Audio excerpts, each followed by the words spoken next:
రోషన్ రాలేదా అని అంటున్నారు. సార్ రోషన్ అడుగుతున్నారు వాళ్ళు, నన్ను ఎంజాయ్ చేయరేమో అని ఇతర టెన్షన్.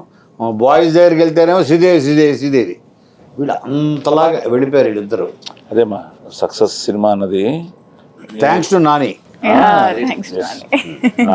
Team so wonderful. మీరు రీచ్ అయిపోయారు. రీచ్ అయిన తర్వాత ఈరోజు తెలుసా నీకు కోర్టు కన్నడ జరుగుతోంది, తమిళ్ జరుగుతోంది, నాకు తెలిసి హిందీ కూడా చేస్తారేమో. కన్నడ చేస్తున్నావు కదా? కన్నడ జరుగుతుందా? బ్యాండ్ మేళం రేపు బ్యాండ్ మేళం కూడా వెళ్తుందేమో 100%. ఎందుకంటే ఇట్స్ యూనివర్సల్ ఎమోషన్. నువ్వు చెప్పినట్టు ఆ లవ్ అన్నదే ఎమోషన్. నేను ఇందులో కూడా చాలా మంచి డైలాగులు అన్ని నువ్వే కదా రాసావు. కొన్ని చాలా బాగుంది. ఆ ఫ్రెండ్కి తాళి కట్టేది కానీ అవన్నీ కొత్తగా ఉన్నాయి. యాక్షన్ ఉందా? యాక్షన్ ఇంటర్వ్యూలో ఒక సీక్వెన్స్. అసలు ఆ రోజు టెన్షన్ అయిపోయాను నేను. పెళ్లి మండపంలో మనవాడు వచ్చి చేసి వదిలేసి వచ్చేయమంటాడు.